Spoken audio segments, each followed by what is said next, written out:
Bonjour tous. Le 28 janvier 2025, lors du discours marquant le premier anniversaire de l'Alliance des États sahéliens, AES, le ministre malien des Affaires étrangères, Abdoulaye Diop, a annoncé le retrait officiel de l'AES de la Communauté économique des États de l'Afrique de l'Ouest, CEDEAO. Il a affirmé que, malgré ce retrait, tout Ouest africain sera chez lui dans nos pays, soulignant l'engagement de l'AES à maintenir des relations fraternelles avec les nations ouest-africaines. Le ministre a également abordé les défis sécuritaires persistants dans la région sahélienne, appelant à une coopération renforcée entre les États membres de l'AES pour lutter contre le terrorisme et promouvoir la stabilité. Il a insisté sur l'importance de solutions africaines aux problèmes africains, mettant l'accent sur la souveraineté et l'autodétermination des nations sahéliennes. Je vous laisse suivre la vidéo et vous retrouve à la fin de la vidéo pour la conclusion et la question du jour. À toutes.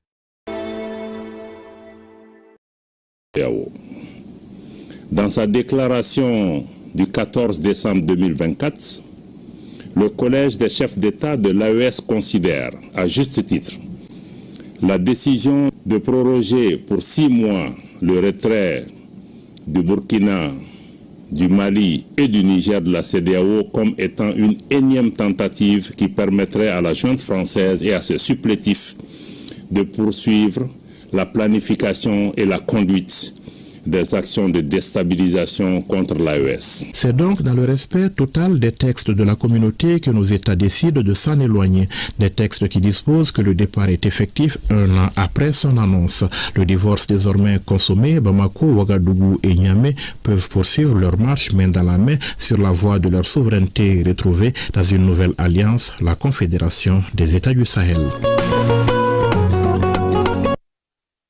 Et Monsieur le ministre, vous venez de suivre ce reportage. Comment vont les 3 pays de l'AES sans la CEDEAO? Merci beaucoup. C'est vrai que ce reportage nous ramène beaucoup de souvenirs. On réalise qu'il y a déjà 1 an que nos pays ont quitté la CEDEAO et je vois un peu toute la mobilisation qu'il y a eu autour de ça.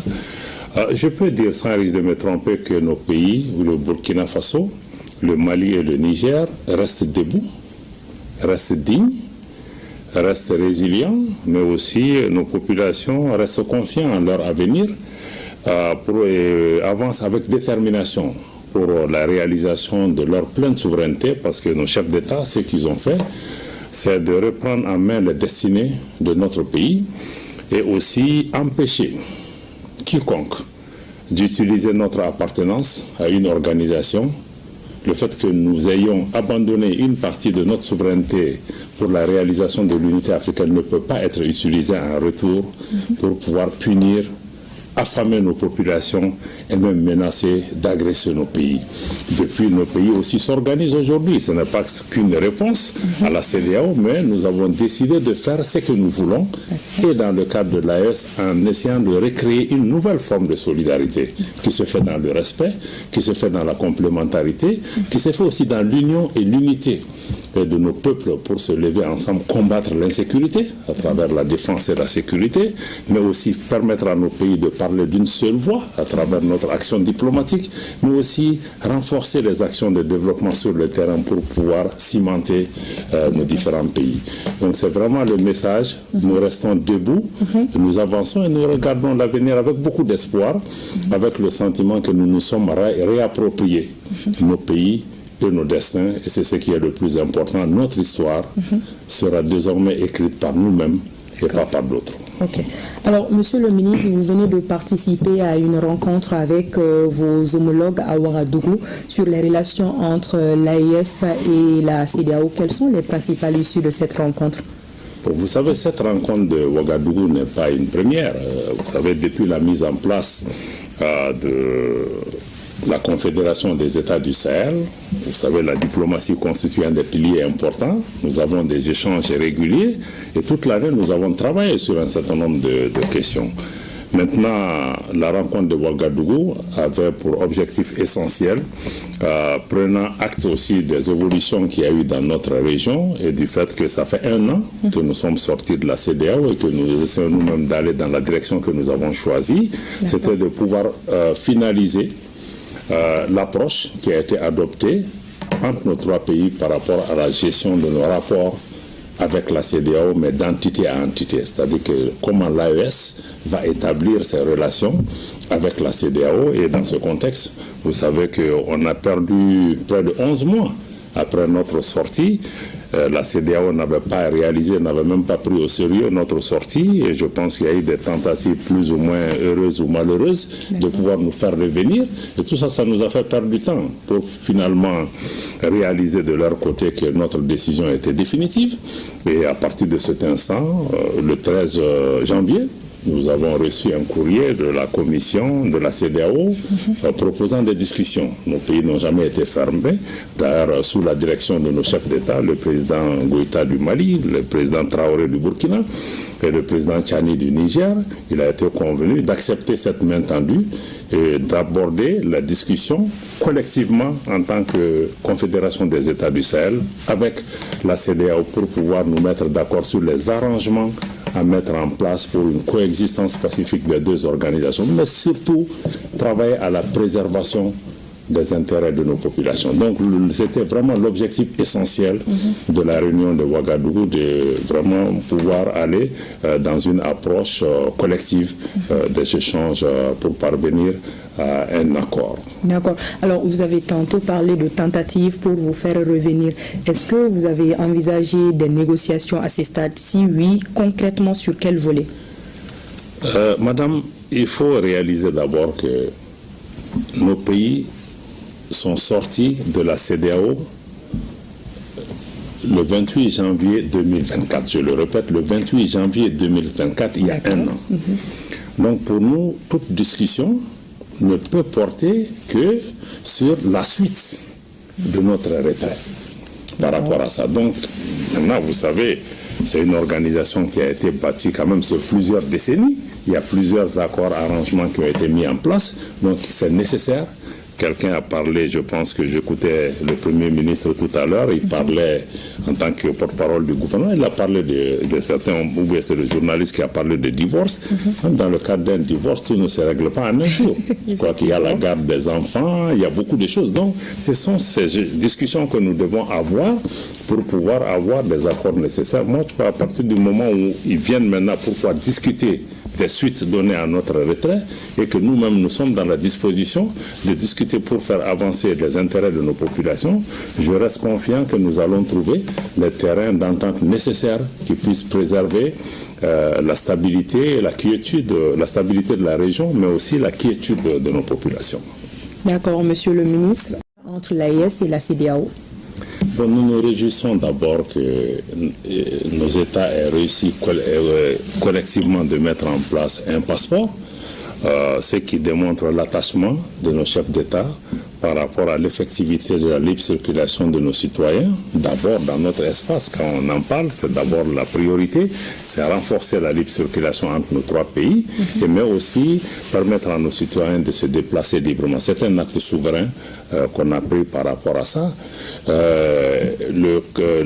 Au mois de décembre, le 14, vous avez vu, le Collège des chefs d'État de l'Alliance a adopté une déclaration dans laquelle nous indiquons que l'AES est un espace sans visa pour les ressortissants des pays membres de la CEDEAO, pour montrer encore une fois que pour nous, nos populations AES comme hors AES, c'est le même peuple.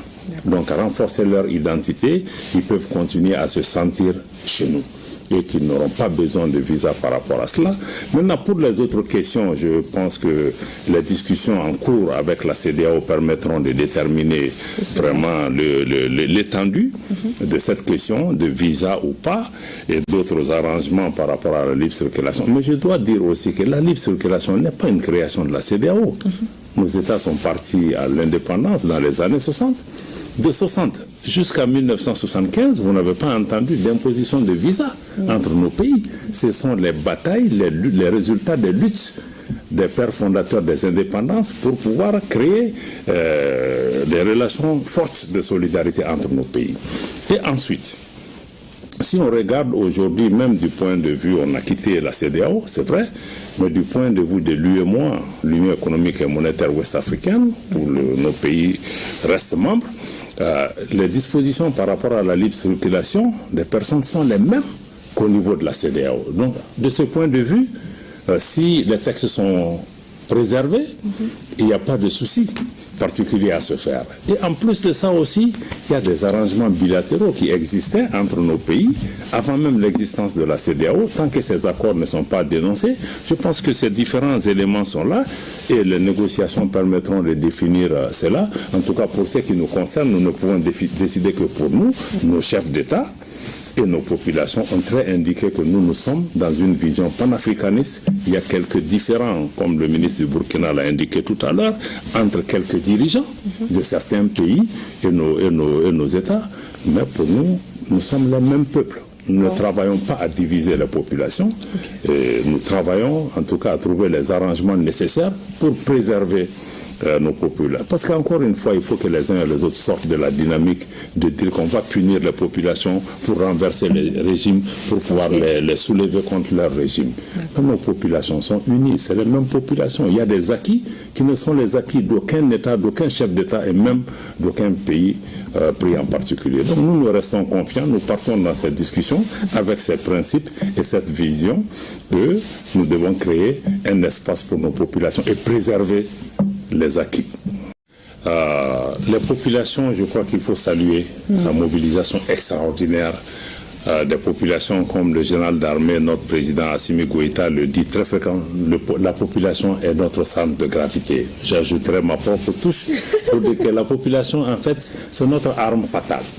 Si vous voyez un peu tout ce qui s'est passé, en quoi ces mobilisations sont importantes, les forces étrangères qui étaient au Mali, qui étaient au Burkina ou qui étaient au Niger, on n'a pas tiré un seul coup de feu. Elles sont parties parce que nos populations se sont levées et ont dit non. Et chaque fois que nous nous mobilisons, nous parlons d'une seule voix, nous montrons notre détermination. Il n'y a rien qui puisse arrêter.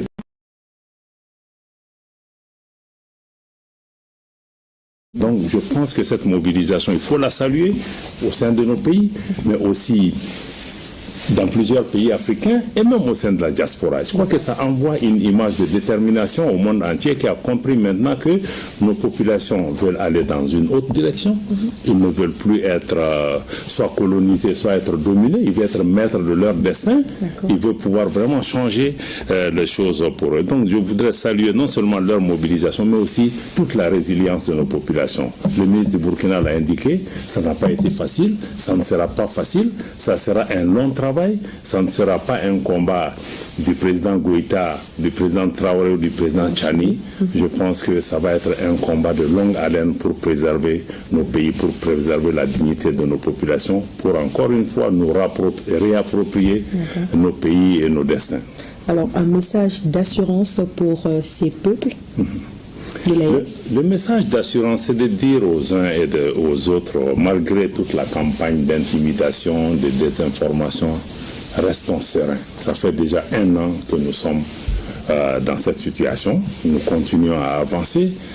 Nous demandons à nos populations, aux diaspora, de suivre les chefs d'État, les présidents de la transition, le Premier ministre et tous les autres chefs d'État des autres pays membres de la Confédération sont déterminés à travailler et leur seule préoccupation, c'est la défense des intérêts des populations. Et dans ce cadre, nous allons engager avec une grande sérénité les discussions avec les responsables de la CEDEAO en indiquant que, bon, ce n'est pas une première. La Mauritanie a quitté la CEDEAO, elle est encore là, elle avance, elle a d'excellentes relations avec les autres pays. Le cas du Brexit aussi entre la Grande-Bretagne et l'Union européenne est là pour montrer que ce type de processus peut être long. Donc on n'essaye pas de menacer les gens. Nous savons ce que nous voulons et nous savons ce que nous valons aussi. Donc sur cette base de confiance et de sérénité et surtout avec une indication claire de nos chefs d'État par rapport à ce qu'il y a à réaliser, nous n'allons pas dans des confrontations inutiles, mais nous nous battrons aussi pour défendre et préserver les intérêts de nos populations et faire en sorte que nous puissions entretenir les meilleurs rapports entre nous. Personne ne fera déménager l'autre de cet espace. Nous avons quitté la CEDEAO, nous ne quittons pas l'Afrique de l'Ouest, il va falloir trouver les moyens d'une coexistence entre d'une part l'AES en tant qu'entité et d'autre part la CEDEAO pour préserver nos populations. D'accord. Merci bien, Monsieur le ministre, pour toutes ces précisions. En outre, Abdoulaye Diop a évoqué les perspectives économiques de l'AES, appelant à une intégration économique accrue entre les États membres. Il a souligné la nécessité de développer les infrastructures régionales, de faciliter le commerce intra-africain et de promouvoir des politiques favorisant la croissance durable et inclusive. Le ministre a conclu en réaffirmant l'engagement de l'AES envers les principes de solidarité, de coopération et de respect mutuel, tout en appelant à une unité renforcée pour surmonter les défis communs et assurer un avenir prospère pour les peuples sahéliens. C'est tout pour aujourd'hui. Merci d'avoir regardé la vidéo. Laissez-nous vos commentaires en bas, ne manquez pas de vous abonner et de partager la vidéo. Merci et à la prochaine.